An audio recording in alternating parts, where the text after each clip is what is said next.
જ્ઞાન સદ્ગુરુ વડે 5 પ્રતિજ્ઞાથી મનુષ્યને મોક્ષ મળે છે. તો પહેલી પ્રતિજ્ઞા, તન મન ધન નિરાકાર પ્રભુના છે તેને પ્રાણી માત્રના હિતમાં વાપરો, તેનું અભિમાન ન કરવું. આ પહેલી એક પ્રતિજ્ઞા જીવનમાં ઉતારો. બીજી પ્રતિજ્ઞા, કોઈ પણ સંપ્રદાય, નાત, જાત, વર્ણ, આશ્રમનું અભિમાન ન કરવું. આ જીવનમાં બીજી પ્રતિજ્ઞા ઉતારો. ત્રીજી પ્રતિજ્ઞા, કોઈ પણ બીજાના ખાવા પીવા પહેરવા વગેરેની નિંદા નફરત તિરસ્કાર ન કરવો, કારણ કે બધાની હાલત હરખી હોતી નથી. ચોથી પ્રતિજ્ઞા, ગૃહસ્થાશ્રમ જીવનનો ત્યાગ કરીને ક્યારે વેશધારી ફકીર સાધુ ન બનવું. પોતાની જાત મહેનતની ઈમાનદારીનું કમાઈને જીવવું. આ જીવનમાં ચોથી પ્રતિજ્ઞા ઉતારવાની. પાંચમી પ્રતિજ્ઞા, સદ્ગુરુ થકી જે નિરાકાર પ્રભુનું જ્ઞાન આપવામાં આવેલ છે તે સદ્ગુરુના આજ્ઞા વિના કોઈને ન કહેવું. આ સંત નિરાકારી મિશનના 5 સિદ્ધાંતોને મર્યાદાથી સમતોલ જીવન જીવવું સહજ, સરળ ને સફળ રીતે છે. તે જ્ઞાન જાણવાથી, એક નિરાકારને માનવાથી એક સંઠીન થવાય છે. એક સંઠીન થવા માટે એક જ આ ઉપાય છે. બીજું, ખરેખર 3 લોકનું જ્ઞાન છે. પહેલો લોક દ્રશ્યમાન લોક છે. તેમાં 3 વસ્તુ છે: સૂર્ય, ચંદ્ર અને અનેક તારાઓ. તે સ્થિર નથી, તે ભગવાન નથી. બીજો નીચે સ્થૂળ લોક છે. તેમાં 3 વસ્તુ છે: પૃથ્વી, જળ અને અગ્નિ. તે ત્રણેય સ્થિર નથી, તે ત્રણેય ભગવાન નથી. ત્રીજો સૂક્ષ્મ લોક છે. તેમાં 3 વસ્તુ છે: જીવ, હવા અને આકાશ. તે સ્થિર નથી, તેથી તે ભગવાન નથી. એક નિરાકાર સ્થિર છે. તેથી જ જે સ્થિર થવું છે અને બહારનું નામ, મંત્ર કે રૂપ જોવું, સાંભળવું વગેરે કરવું નથી, તો જ તમે આ 3 લોકનું જ્ઞાન જાણ્યું છે. જે ઋષિ મુનિઓ અનુભવ કરીને જ્ઞાન સમજી ગયા છે તે તો મૌન થઈ ગયા છે, કારણ કે જ્ઞાન 4 વાણીથી પર છે: પરા, પછતી, મધ્ય અને વેખરી. પરાનું સ્થાન નાભીમાં છે, પશ્ચિમીનું સ્થાન હૃદયમાં છે અને મધ્યમાંનું સ્થાન આ કંઠમાં છે અને વેખરીનું સ્થાન આ હોઠમાં છે.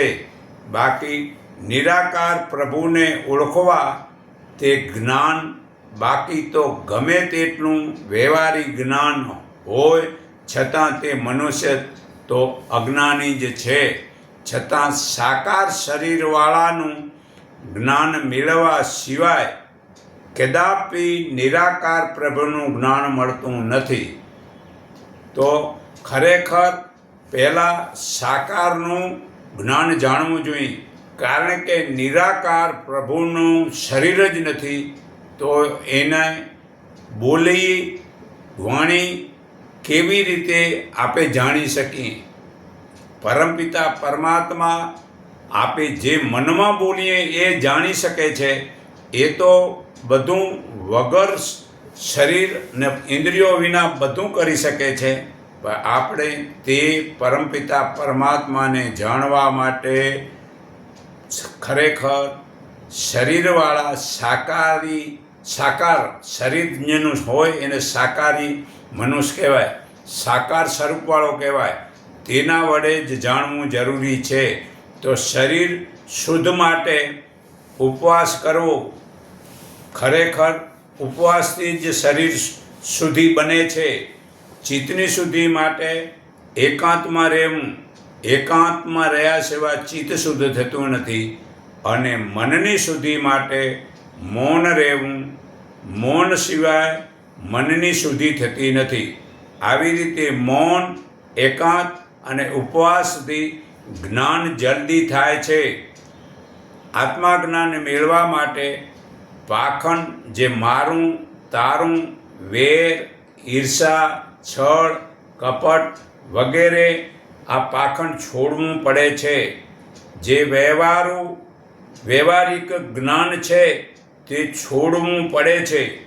વ્યવહાર ખાસ પોતાના કુટુંબ નજીકના બાજુમાં હોય ત્યાં જ કરો, અને દૂર દૂરના વ્યવહાર જેટલા કરશો એટલા તમારામાં જ્ઞાન પ્રાપ્ત થશે નહીં. અને જીવ પ્રાણી માત્રમાં આત્મા રહેલો છે એવું જ્ઞાન જીવનમાં ઉતારવું પડે છે.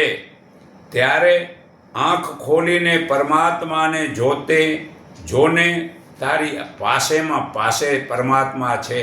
આ પરમાત્મા હજરા હજુર છે, એ ક્યાંય જઈ શકે તેવા નથી.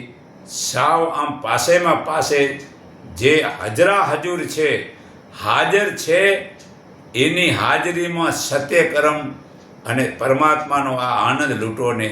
સાવ પાસે છે તે પરમાત્મા સૂક્ષ્મ છે. તે ગીતા અધ્યાય 13 શ્લોક 16 પુરાવો છે. તે પરમાત્મા તારી અંદર પણ છે, તો તેને નાભીમાં ઉતારીને પ્રગટ થાય છે. નાભીમાં ઉતર્યા સિવાય પરમાત્માની પ્રાપ્તિ થતી નથી. પરમાત્મા બહાર છે, પણ બહાર પરમાત્માને શોધવાની માથાકૂટ કરવાની જરૂર નથી. પણ એ જ પરમ પિતા પરમાત્મા આપણા હૃદયની અંદર છે. એટલે તે સુરતા વડે નાભી વડે આખા શરીરની 10 પહેલી નાડીઓ બને છે. તેમાંથી એની બ્રાંચું બનીને 72,000 નાડીઓ બને છે. તો નાભીમાં જવાથી તે નાડી મતલબ હૃદયમાં જ્ઞાન થાય છે. તો નાભીમાં ઉતરવાથી જ એ પરમાત્માનું જ્ઞાન પ્રગટ થાય છે. પરમાત્માએ જ્ઞાન પણ ત્યાં જ નાભીમાં જ રાખેલ છે. તો લાંબો સમય નાભીમાં સ્થિર થશો ત્યારે જ્ઞાન થશે. તે જ્ઞાન વડે વેર ઈર્ષા છળ કપટ વગેરેનો નાશ થશે. તો પરમાત્માને ઓળખવા તેનું નામ જ્ઞાન, એને ઓળખવા એનું જ નામ જ્ઞાન. તે સદ્ગુરુ વડે જ દર્શન થયા પછી પરમાત્મામાં 14 બ્રહ્માંડમાં ઠસોઠસ ભરેલા છે તે જ્ઞાન થશે. તે પરમાત્માનો કોઈ માપ જ નથી. ત્યારે ગમે એટલા મતલબ કે આ પૃથ્વીની ચારો તરફ જાઓ કે 10 દિશાઓ જાઓ, આ પરમાત્માને માપી જ શકાતા નથી. ત્યારે હે અર્જુન, આ ગીતા અધ્યાય 11 શ્લોક 15 અને 17 કહે છે કે હે દેવ, આપના શરીરમાં સર્વે દેવોને, ભૂતોને, બ્રહ્માને, સર્વ ઋષિઓને, શંકરને વગેરેને જોઉં છું, જેનો માપ જ નથી. જે વ્યવહાર ગયેલા છે તેને વ્યવહારિક જ્ઞાન હોય છે, અને વ્યવહાર ગયેલા જે પરમાત્માને પ્રાપ્ત થઈ શકતા નથી. જે પરમાત્મામાં ગયેલા છે તેને પરમાત્માનું જ જ્ઞાન થાય છે. તેમાં કેટલાક જ્ઞાન મેળવેલું હોય છે, જ્યારે કેટલાક જ્ઞાન પરમાત્માની દયાથી બક્ષિસથી મળેલું હોય છે. તે બક્ષિસથી પરમાત્માએ આપેલા જ્ઞાનને આત્મા જ્ઞાન કહેવાય છે. જ્યારે વાંચી સાંભળીને મેળવેલા જ્ઞાનને પોપટીયું જ્ઞાન કહેવાય છે. તે પોપટિયા જ્ઞાનથી અહંકાર વધે છે, અને આત્મા જ્ઞાનથી અહંકાર ગળી જાય છે. ત્યારે દેહની જરૂરિયાતો ઘટે છે, ત્યારે આનંદ થાય છે. તો જ્યાં સુધી ચારે વેદોમાં 20,379 મંત્ર છે, તે રઘુર્વેદના 10,552 મંત્ર છે, યજુર્વેદના 1,975 મંત્ર છે, અને સામવેદના 1875 મંત્ર છે ને અથર્વવેદના 5977 મંત્ર છે.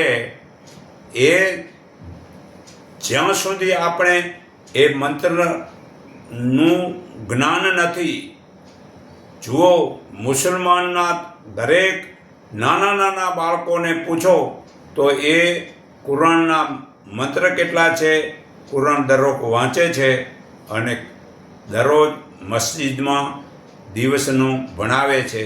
પણ અફસોસની વાત છે કે હિન્દુ લોકોને આ વાત સાવ મતલબ કે વેદોનું, ગીતાનું જ્ઞાન જ જીવનમાં કોઈ ઉતારતું નથી.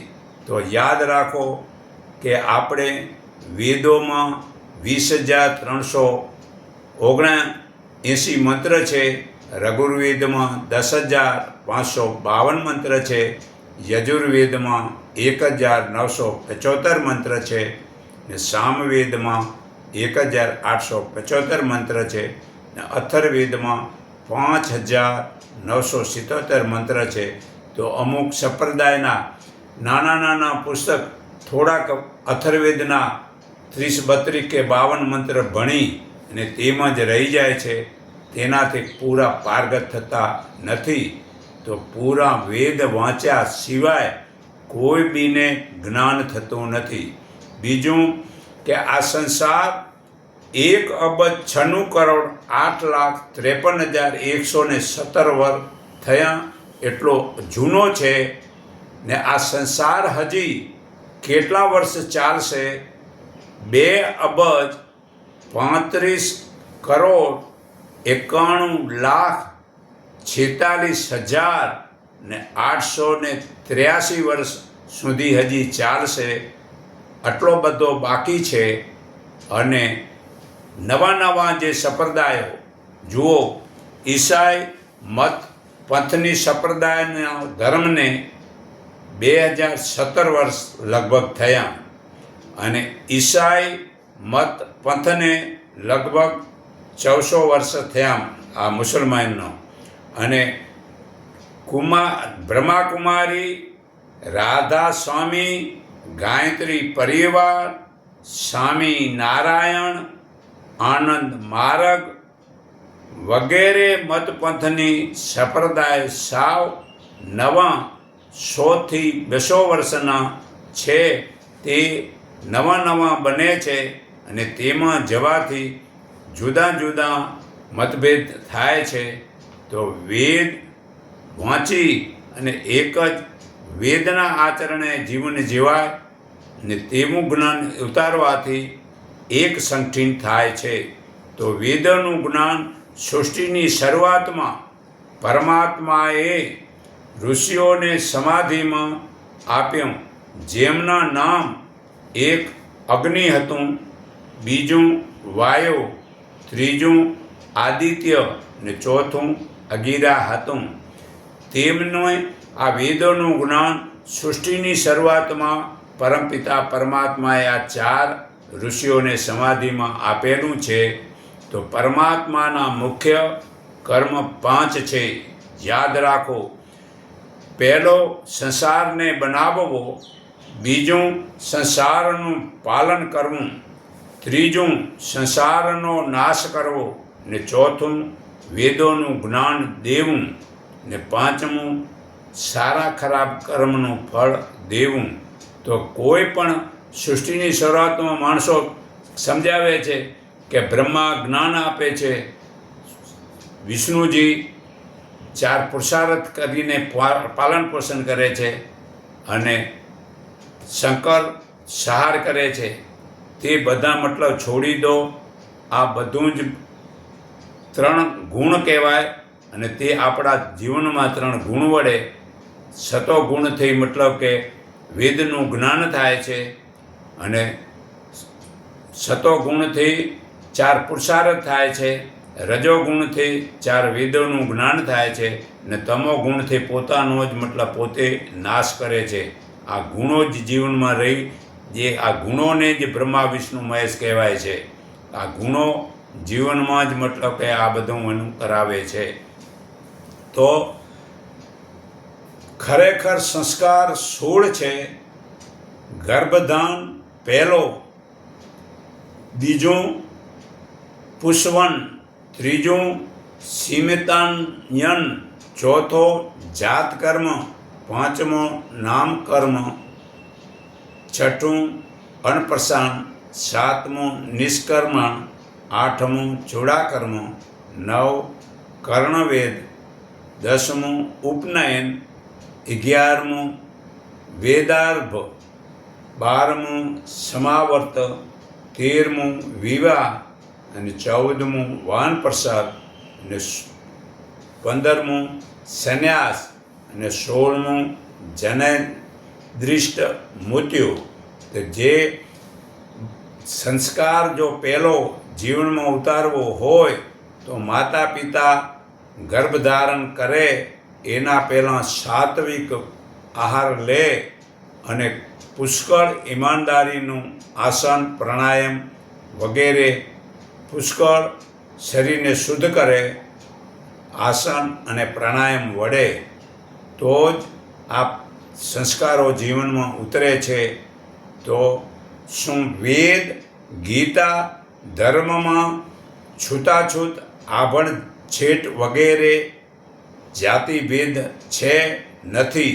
ને જે જ્ઞાતિ ભેદ આપણે હિન્દુ રાખે છે એટલે હરિજન, ભંગી કે આ દેહાતના લોકો તે ક્રિશ્ચન બની જાય છે કે મુસલમાન બની જાય છે. ને આપણે હિન્દુ હોવા છતાં આપણે આ હરિજન, ભંગી વગેરેને પોતાના મંદિરમાં કે તહેવારોમાં આવા દેવતા નથી. એના કારણે એ મુસલમાનને ક્રિશ્ચન બની જાય છે. શરમની વાત છે કે આવા નાત જાતના ભેદ તે ગીતા, વેદ, ઉપનિષદ, મનુસ્મૃતિમાં ક્યાંય બતાવેલા નથી. અને માણસો આવા પાખંડને કારણે હિન્દુની મેજોરિટી ઘટે છે અને ક્રિશ્ચન અને મુસલમાનની મેજોરિટી વધે છે. બધા જ દુનિયાના લોકો આજથી 1400 કે 2000 વર્ષ પહેલાં કોઈ પણ આવા ધર્મ પાખંડ નહોતા. ને અત્યારે 57 દેશ મુસલમાનના બની ગયા અને 58 દેશ આ ક્રિશ્ચનના બની ગયા કે તેમના અંદર આવા મતભેદ નથી. બીજું કે વેદ, ગીતા વગેરેમાં જાદુ ટોણા બતાવ્યા નથી કે દોરા ધાગા બાંધવાની બતાવ્યું નથી કે માદળિયા ગળે લટકાવવાનું લખેલું નથી કે શુકન જોવાનું બતાવેલું નથી. પછી આ જન્મ કુંડલી બતાવવાનું લખેલું નથી. પછી હસ્તરેખાનું બતાવેલું નથી. પછી નવગ્રહ પૂજા કરવાનું બતાવેલું નથી. અને અત્યારે પાખંડમાં આ નવગ્રહની પૂજા કરાવે તે હોપારીઓના મતલબ કે જે છે ને ભગવાન મનાવે. કંઈ હોપારીઓના કંઈ ભગવાન થતા હોય મૂર્ખાઓ. ને પાછા એ મૂર્ખા એ હોપારીઓ પાંદવાળાને ત્યાં દે અને પાંદવાળાને ત્યાં એ હોપારીઓ વંતરીને ખાઈ જાય છે. આ કેટલી મતલબ કે અજ્ઞાનતા છે. તો બીજું કે નદી સ્નાન લખેલું નથી. ખરેખર નદી સ્નાન જ ન કરાય, પણ અત્યારે કોઈ સમજતા જ નથી. નદીની અંદરમાં તમે થૂક નાખો કે મળમૂત્ર કે કોઈ બી આ શરીરનો મેલ એમાં ધોવાય ને એ જળ અપવિત્ર થાય અને જે પીએ તેને પાપ લાગે. તો ખરેખર નદીમાં સ્નાન ન કરાય. ત્યાંનું પાણી ભરવું ને બારે મતલબ લઈને ન આવવું તો બરાબર, ને તો સ્નાનથી કોઈ મુક્તિ ન થાય. સ્નાનથી શરીરનો ઉપરનો ભાગ મતલબ શુદ્ધ થાય, પણ ક્યારે મુક્તિ ન થાય.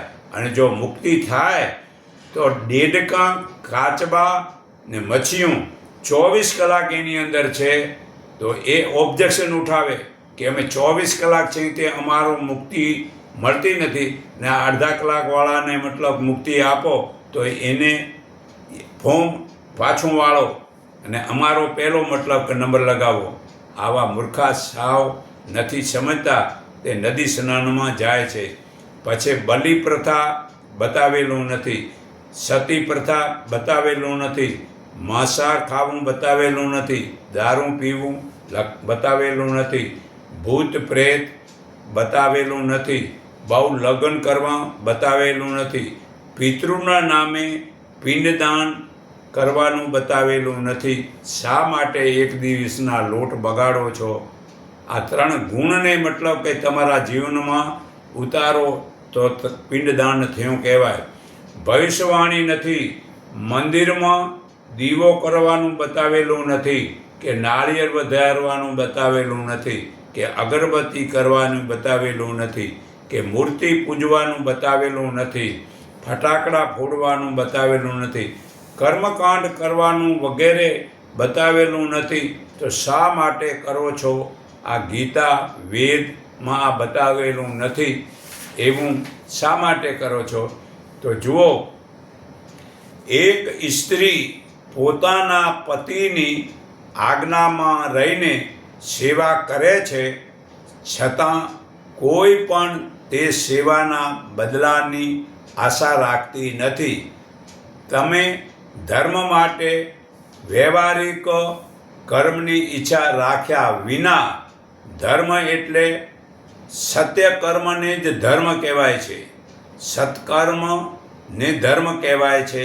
તો સમાન ભાવથી તેનું જે નામ જ્ઞાન છે આવું જીવનમાં ઉતારે નહીં તો તમે પરમાત્માની સાચી સ્તુતિ કરી જ શકતા નથી.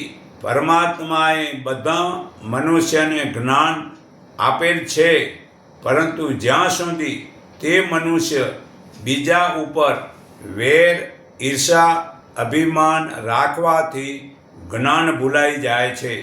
માટે જે જ્ઞાની છે તે ભૂલતો નથી, તે પરમાત્માનો આનંદ લૂંટે છે. તે પરમાત્મામાં અને બ્રહ્માંડમાં વ્યાપી રહેલા છે. તે પરમાત્મા આ બ્રહ્માંડમાં વ્યાપી રહેલા છે. તે હજરા હજુર છે. તે જ્ઞાની જાણે છે, તે જ્ઞાની જુએ છે અને પરમાત્મા જુએ છે. અરસ્પર તે પરમાત્મા પણ પાછા એ જુએ છે. અને પરમાત્મા તે છુપાયેલા રહેલા નથી, કે તેને પરમાત્મા છુપાયેલો રહેતો નથી. આ ગીતા અધ્યાય 6 શ્લોક 30 પુરાવો છે. પરમાત્માને જે મનુષ્ય આમ જુએ છે તેને પરમાત્મા પણ આમ જુએ છે. તેના માટે પરમાત્મા છુપાયેલા રહેતા નથી, કે પરમાત્મા સૂક્ષ્મ છે અને જોયાવાળો આત્મા પણ સૂક્ષ્મ છે. તે જ્ઞાન વડે એમાં સુરતા પુરાવે છે. તે પરમાત્માને જુએ છે અને પરમાત્મા તેને જુએ છે. આ ગીતા અધ્યાય 6 શ્લોક 30 તમે વાંચીને આ પુરાવો અનુભવ કરી લો.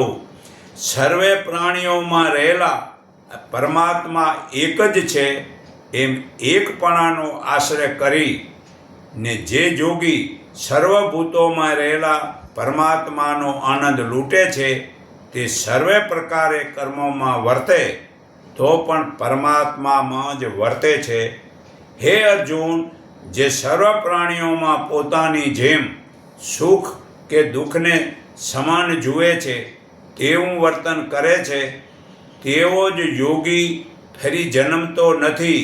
આ ગીતા અધ્યાય 6 શ્લોક 31-32 પુરાવો છે. તો ભાઈ, આ દરેકમાં સમાન ભાવ રાખો તો હમણાં જ જન્મ મરણ જીત્યા કહેવાય અને ફરી જન્મ મરણ કરવું ન પડે. હે અર્જુન, એ જ્ઞાન પામ્યા પછી તું ફરી મોહ નહીં કરે અને તે જ્ઞાન વડે સર્વ પ્રાણીઓના દુઃખોને મટાડવાના પ્રયત્નો કરીશ તો તું બધાથી વધારે પાપી હોઈશ, છતાં તે જ્ઞાન વડે સર્વ પાપ બળી જશે. આ ગીતા અધ્યાય 4 શ્લોક 35-37 પુરાવો છે. પણ જેમનું તે અજ્ઞાન આત્માજ્ઞાન વડે નાશ પામ્યો છે, તેમનું તે જ્ઞાન સૂર્યની પેઠે પરમાત્માને પ્રકાશિત કરી દે છે. તે જ્ઞાનમાં જેમનું મન એકરૂપ છે જેમને શરીરની સ્થિતિ તનમન છે તેઓ જ પરમ ભાવે તેમાં જ સ્થિર છે. તેઓ પાપ વિનાના થઈ જન્મ મરણથી મુક્ત થઈ જાય છે. તેવા જ્ઞાનીઓ બ્રાહ્મણમાં, ગાયમાં, હાથીમાં, કૂતરામાં તથા ભંગી કે ચંડાળ પાપીમાં પણ સમાન દ્રષ્ટિ રાખે છે. તેમણે અહીં જ જન્મ મરણને જીતે છે, કારણ કે પરમાત્મા નિર્દોષ છે, તે સમાન છે. તેથી તે સમાન દર્શીવાળો મનુષ્ય પરમાત્મામાં જ સ્થિર રહેલા છે, તે જીવન મુક્ત થાય છે. આ ગીતા અધ્યાય 5 શ્લોક 16થી 19માં પુરાવો છે. તો ખરેખર ભગવાનને હર પળ યાદ કરવાથી બધું જ પુણ્ય મળે છે. બીજું, સ્નાન કરતી વખતે ભગવાનને યાદ કરવાથી સર્વ તીર્થનું સ્નાનનું ફળ મળે છે. ત્રીજું કે ભગવાન પ્રત્યેના ભાવથી કામ કરતાં ભગવાનને યાદ કરવાથી તે ઘર મંદિર બની જાય છે. ત્રીજું કે ભોજન કરતાં ભગવાનને યાદ કરવાથી તે ભોજન પ્રસાદ બની જાય છે. ચોથું, ભોજન બનાવતા ભગવાન યાદ કરવાથી તે ભોજન અમૃત બની જાય છે. પાંચમું, ચાલતા ભગવાનને યાદ કરવાથી તે તીર્થ હજ કે યાત્રા કહેવાય છે. હજ યાત્રા કરવાની બીજી જરૂર નથી. આ ચાલતા ભગવાનને યાદ કરો એ જ સાચી તીર્થ કે યાત્રા કહેવાય છે. પછી છઠ્ઠું, સૂતા ભગવાનને યાદ કરવાથી તે સમાધિ કહેવાય છે. જેને જ્ઞાન થઈ ગયું છે તે સૂતો હોય પણ ભગવાનને આમ યાદ કરતો સૂવે છે, એની સાચી સમાધિ કહેવાય છે. બાકી પરમાત્માનું જ્ઞાન થવાથી ઉન્મની અવસ્થા પ્રાપ્ત થાય છે. તેને લીધે પરમાત્મા સાથે એકતા થાય છે. તે મનરહિત સ્થિતિને ઉન્મની અવસ્થા કહેવાય છે ને તે ઉન્મની અવસ્થા પ્રાપ્ત થતાં પરમાત્માનું જ્ઞાન તે ધ્યાન કહેવાય છે. તે ઉન્મની અવસ્થામાં પરમાત્માનું આમ જ્ઞાન સમજાણું તેને ધ્યાન કહેવાય છે. ને સર્વ કર્મો છોડી દેવા તે અવાહન કહેવાય છે. એ નક્કી જ્ઞાન થયું તે આસન કહેવાય છે. ને મન વિનાનું થયું તે પાદ કહેવાય છે. નિત્ય મન વિનાનું તે અધૈર્ય કહેવાય છે. નિત્ય જ્ઞાનનો પ્રકાશ અમૃત વૃત્તિ તે એનું સ્નાન કહેવાય છે. આ ગંગા જમુના ને સુષુમ્ના ખુલે એને જેમ ત્રિવેણી સંગમમાં સ્નાન કહેવાય છે, તેમ આ પરમાત્માનું જ્ઞાન પ્રકાશ અમૃતની વૃત્તિ તે સ્નાન કહેવાય છે. આ પરમાત્મા એવી ભાવના તે ચંદન કહેવાય છે. આ સૂક્ષ્મ દર્શન અક્ષય છે તે ચોખા છે. આ સૂક્ષ્મ દર્શન તે આમ જો ચોખા ચોડ્યા છે. વળી જે આ જ્ઞાનનો પ્રકાશ થયો તે દીવો સમજો. તે હું છું એવો ભાવ તે નમસ્કાર છે. અને મૌન એ સ્તુતિ કહેવાય છે. સાચી સ્તુતિ મૌનને જ કહેવાય છે. અને સર્વ પ્રકારનો સંતોષ તે વિસર્જન કહેવાય છે. જે એમ જાણે છે તે પરમાત્મા રૂપ થાય છે, એમ ગાતા ગાય અને જ્ઞાનરૂપી ત્રિપુટીને ભૂલી જાય છે. જેમ તરંગ સમુદ્રમાં દેખાય છે, તે તરંગ જ્યારે સમુદ્રમાં બહાર છે તેનું રૂપ અને નામ પડે છે, પણ તે તરંગો સમુદ્રમાં ભળે છે ત્યારે નામ કે રૂપ રહેતું નથી. તેમ આ શરીરનું રૂપ અને નામ પડે છે, તે નામ અને રૂપને ભૂલવાથી આત્માને પરમાત્માનું જ્ઞાન થાય છે. તો આ ખરેખર ઉન્મની અવસ્થા પ્રાપ્ત કરવા માટે મુદ્દો માંડલ્ય બ્રાહ્મણ ઉપનિષદનો છે, પાના નંબર 283નો આ અનુભવ છે. તો આ માંડલ્ય ઉપનિષદ વાંચી લો, અથવા હું બોલ્યો છું તેના ઉપર તમે વિશ્વાસ રાખો. તો ખરેખર જ્ઞાન માટે દ્રષ્ટિ સહિત મનને પાછું વાળીને આ શ્વાસોશ્વાસમાં સ્થિર થનાર ભક્ત નાભીમાં સ્થિર થાય છે, તેનું અજ્ઞાન છૂટી જાય છે અને જ્ઞાન આવે છે. તે સદગુરુ કહે છે. બાકી તો વ્યવહારિક સંસારનું જ્ઞાન આપે તે પહેલાં માતા ગુરુ છે. ગુરુ ઘણા પ્રકારના હોય છે. શરૂઆતમાં મા સમાન કોઈ ગુરુ નથી. તે ગુરુ પહેલી મા 100 ગુરુ બરાબર છે. પછી પિતા ગુરુ છે. જ્યાં જરૂર પડી ત્યાં પૈસાની મદદ પિતાએ કરી છે. તો બીજે નંબર ગુરુ પિતા છે. પછી સ્કૂલમાં જે જ્ઞાન આપે, જે વિષયનું, તે દરેક વિષયના તે ગુરુ છે.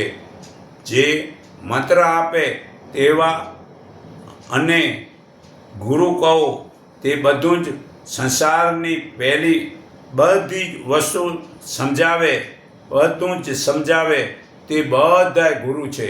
ગુરુ અનેક હોય પણ સદગુરુ એક જ હોય. તે સદગુરુ જે છે તે આ સંસારની પહેલી પાર રહેલા પરમાત્માનું જ્ઞાન આપે તે સદગુરુ કહેવાય છે.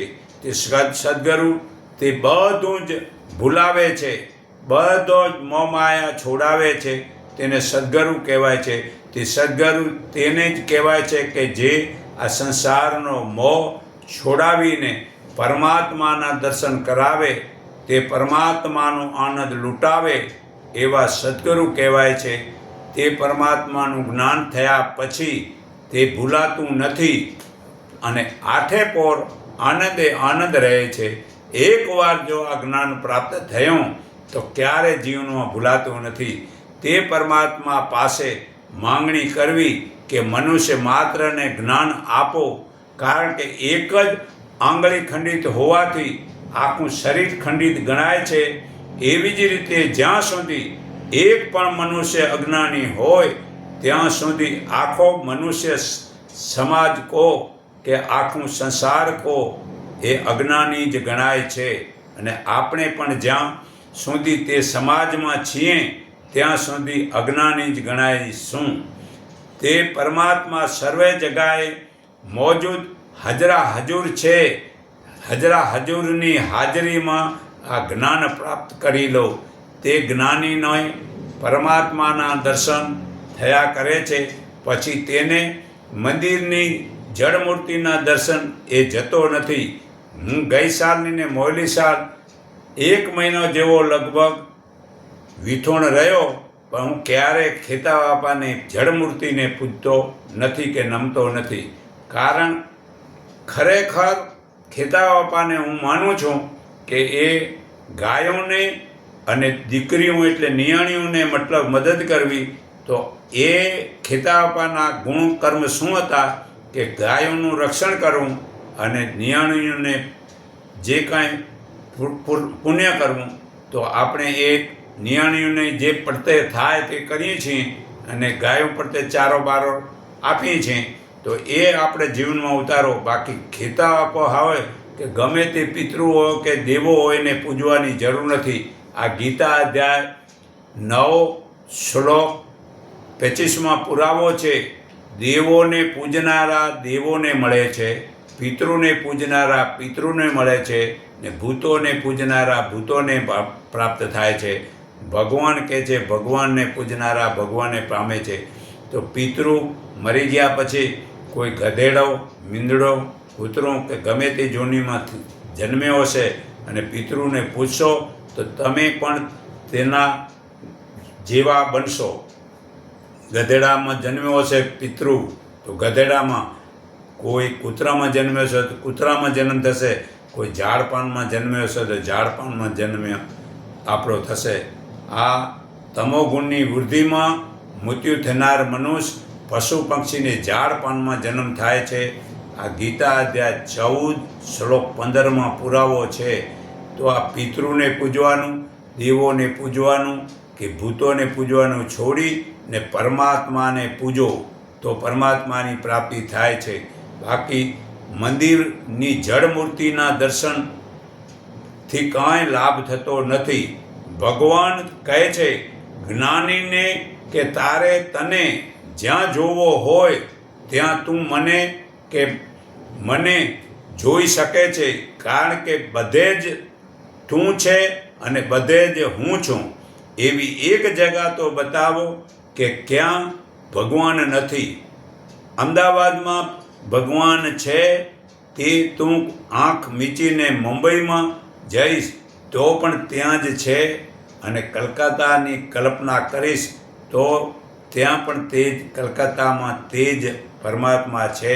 આમ તમારી કલ્પનાને કેળવી શુદ્ધ કરીશ તે સાથે જ મુંબઈ, કલકત્તા, બીજા ઘણા જ સ્થાનોનું યાદ કરતાં તે બધે જ સ્થળે તને જોઈશ. તો પછી આ સર્વે વિશ્વને યાદ કરતાં શું તને વિશ્વમાં નહીં જુએ? અરે જરૂર જોઈશ, કારણ કે બધે જ તું ભરેલો છે.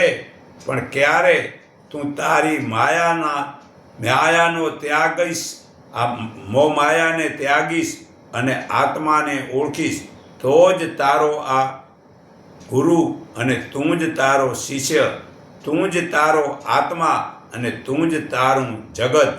તું જ પિંડ છે અને તું જ બ્રહ્માંડ છે. તું જ તારો ઉત્પાદક છે અને તું જ તારો પોષક છે. તું જ તારો રક્ષક છે. તું જ તારો ભક્ષક છે. હવે તું જ તને જ જાણી લે એટલે તે જ્ઞાન તારા જીવનમાં જો ઉતર્યું તો આ બધું જ તું જ છે. તારા સિવાય કશું છે જ નહીં. પરમપિતા પરમાત્મા ભલે મોટા છે ને આપણો આત્મા એનો અંશ છે. સમુદ્ર ભલે ગમે એટલું મોટા છે પણ જળનું ટીપું એ જ તત્વ છે. તો જે તત્વ છે તેમાં ભળે છે ને આત્મા પરમાત્માથી બનેલો પરમાત્મામાં ભળે છે. આત્મા અને પરમાત્મા સ્વરૂપે સેમ છે. કપાય નહીં, ભીંજાય નહીં, બળે નહીં ને પવનથી સુકાય નહીં. પણ આત્મા અને પરમાત્મા વર્તનથી ઘણા જુદા છે. પરમાત્મા ક્યારે શરીર નથી એટલે ચોરી ન કરે, જૂઠું ન બોલે, કોઈ પણ છળ, કપટ, વેર, ઈર્ષા, અભિમાન ન કરે, કારણ કે એનું શરીર જ નથી. અને આપણે પરમાત્માએ આત્માને શરીર દીધું છે. આ શરીર વડે આપણે છળ, કપટ વગેરે વેર ઈર્ષા કરીએ છીએ. એટલે વર્તનથી આત્મા અને પરમાત્મા જુદા છે. પણ જો આત્મા આ છળ, કપટ, વેર, ઈર્ષા, અભિમાન વગેરે જો છોડી દે તો આ આત્મા જ પરમાત્મા છે. એમાં કોઈ ફેર નથી. તો ખરેખર આત્મા જ્ઞાન જીવનમાં ઉતારવાથી જ આપણને આ લાભ થાય છે. તો ભૌતિક વસ્તુ જોવા માટે સૂર્ય, ચંદ્ર, અગ્નિના પ્રકાશથી દેખાય છે, જે જોઈ શકાય છે. પરંતુ આત્મા કે પરમાત્માને જોવા માટે તે સૂર્ય, ચંદ્ર, અગ્નિના દીવાની જરૂર પડતી નથી. તે માટે જ્ઞાન પ્રકાશનું અજવાળું સદ્ગુરુના હાથના ઈશારા વડે આ દર્શન થાય છે. જે સનાતન પ્રકાશના સનાતન દરેક જગ્યાએ સદા રહેનાર સમાન હજુર છે. પરંતુ તેનું નામ કે રૂપ નથી. તે પાણીથી ભીંજાય નહીં કે તલવારથી કપાય નહીં ને અગ્નિથી બળે નહીં ને પવનથી સુકાય નહીં. તે મોજૂદ છે. તે ક્યારે જન્મતા નથી કે મરતા નથી. અજર અમર છે. તે દેખાય છે. તે પરમાત્માની માયા છે. પરમાત્મા સૂક્ષ્મ છે. તે દિવ્ય દ્રષ્ટિ વડે દેખાય છે. બે વસ્તુ પરમાત્માએ બનાવી છે. એક જળ જેમાં જ્ઞાન હોતું નથી, તેમને સુખ દુઃખનો અનુભવ થતો નથી. પૃથ્વી જળ, અગ્નિ, વાયુ, આકાશ વગેરે. બીજી, ચેતન જેમાં જ્ઞાન હોય છે અને સુખ દુઃખને સમજી શકે છે તેમને ચેતન કહેવાય છે. તે આત્મા અને પરમાત્મા છે. વળી આત્માને સુખ દુઃખ થાય છે આ પ્રકૃતિના શરીર વડે, અજ્ઞાન વડે, પરંતુ પરમાત્માને ક્યારે દુઃખ કે સુખ થતું જ નથી, કારણ કે એનું શરીર જ નથી. તો જ્ઞાનનો મહત્ત્વ જાણો. દરેક લોકો પોતાના પાખંડને છોડવા માટે યોગ, તપ, ત્યાગ અને જ્ઞાન મેળવવા માટે આ અંતઃકરણને શુદ્ધ કર્યા વિના પરમાત્માની સાચી શરણાગતિ પ્રાપ્ત થતી જ નથી. તો યોગ, તપ, ત્યાગ અને જ્ઞાનથી જ અંતઃકરણની શુદ્ધિવાળો ભક્ત પરમાત્માનું શરણ સ્વીકારે છે. પરંતુ જે જડ પથ્થરની મૂર્તિના કર્મકાંડ છોડતો નથી તે મનુષ્યને ભગવાનને ભલે મનુષ્ય બનાવ્યો છે છતાં તેને રાક્ષસ માનવો. તે હું કરતાપણાનું અભિમાન છોડતો નથી. બાકી હું કરતાપણાનું અભિમાન છોડીને જ્ઞાન સ્વરૂપમાં સ્થિર થાય છે તેને જ પરમાત્માના દર્શન થયા જ કરે છે. તે વેળા તે જ્ઞાનીને ઈચ્છા થાય છે કે બીજા સર્વે લોકોને આ પરમાત્માના દર્શન થાય તો સારું. આવી ભાવના ફેલાય તેનું જ નામ મોક્ષ. તેવા લોકોને ફરી મનુષ્ય ભગવાન બનાવે છે. તે અવતારી પુરુષ તરીકે જન્મે છે. તો ખરેખર જ્ઞાન પ્રાપ્ત કરો ભાઈ. હું ઘણા પણ વિડિયા મોકલાવું છું, ઘણી સમજણ આ આત્મા પરમાત્મા વિશે સમજાવું છું, પણ મનુષ્ય આવા સારા વિડિયા જોવામાં સાવ આળસ કરે છે અને પાખંડ બતાવે એને જોવામાં વધારે મતલબ કે સમય બગાડે છે. તો ખરેખર ગીતા અધ્યાય 2 શ્લોક 13 આ શરીરના ફેરફારથી દુઃખી જ્ઞાની થતો નથી, કારણ કે શરીરના તો ફેરફાર થયા કરે છે. પછી ગીતા અધ્યાય 2 શ્લોક 33 જ્ઞાની પોતાની પ્રકૃતિ મુજબ જ વર્તન કરે છે. પછી ગીતા અધ્યાય 2 શ્લોક 39 જ્ઞાની સાંખ્યનું કહ્યું હવે નિષ્કામ કર્મનું સાંભળવામાં મતલબ કે જ્ઞાન થાય છે. પછી ગીતા અધ્યાય 4 શ્લોક 10 જ્ઞાન તપ વડે પવિત્ર ઘણા લોકો પ્રભુના સ્વરૂપને પામે છે. તો આ જ્ઞાન પ્રાપ્ત કરવું જરૂરી છે.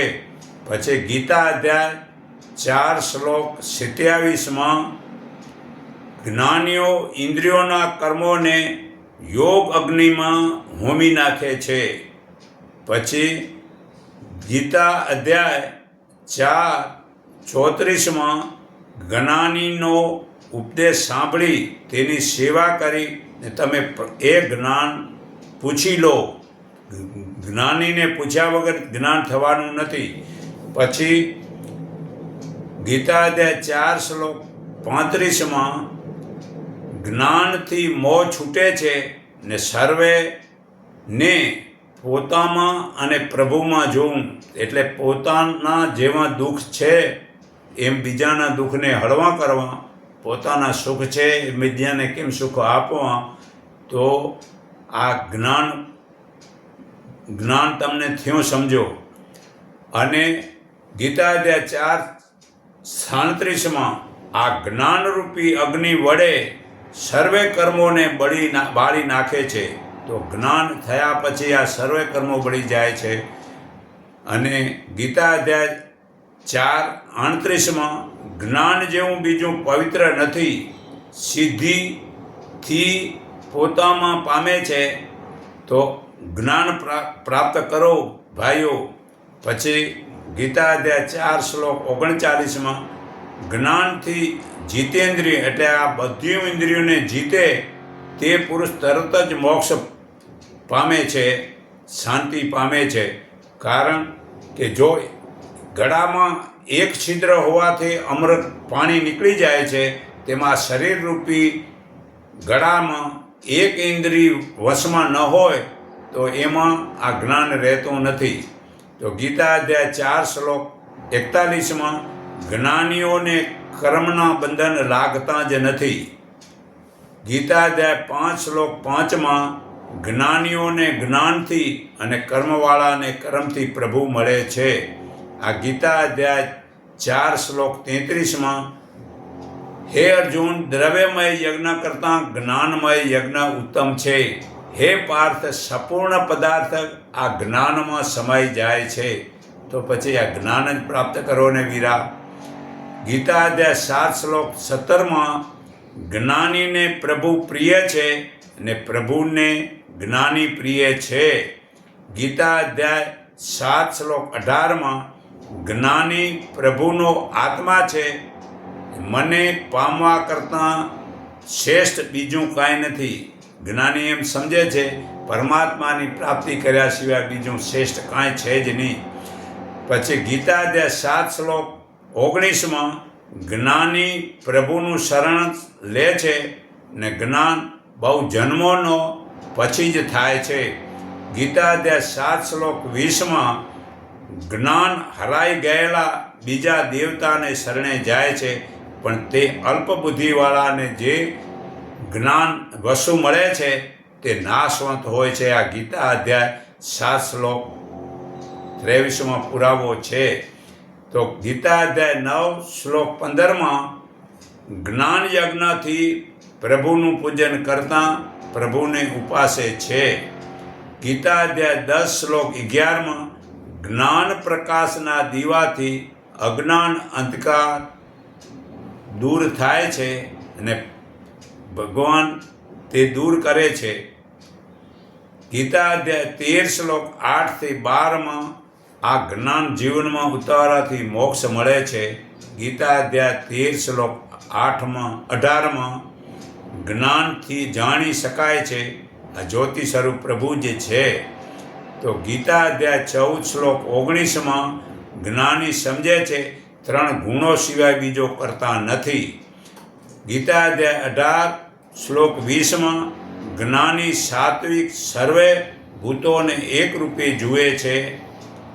અને ગીતા અધ્યાય 18 શ્લોક 21માં જ્ઞાની રાજસી સર્વભૂતોને જુદા જુદા ભાવે જુએ છે. અને ગીતા અધ્યાય 18 શ્લોક 22માં જ્ઞાની તામસી તે એક જ કાર્યમાં આસક્ત રહે છે. તો ખરેખર ગીતા અધ્યાય 18 શ્લોક 18માં ગાતા જ્ઞાન ગયથી સર્વે કર્મ થાય છે. ગીતા અધ્યાય 13 શ્લોક 13માં ગય તત્વ પરમાત્મા છે, તે સર્વને વ્યાપીને રહે છે. ગીતા અધ્યાય 13 શ્લોક 17માં એ ગય પરમાત્મા અવિભક્ત હોવા છતાં એ ભૂતોમાં રહેલા છે. ગીતા અધ્યાય 14 શ્લોક 24માં જ્ઞાની સ્વરૂપના ભાનમાંથી ખસતો નથી અને સોના કે માટીને સમાન સમજે છે. જ્યારે મનુષ્યને આ જ્ઞાન થાય છે ત્યારે આ સોનાને પહેરતો નથી કે સોનાને ને માટીને સમાન સમજે છે. તો આ જ્ઞાન વિશેની સમજણ ઘણી જ મેં આપી.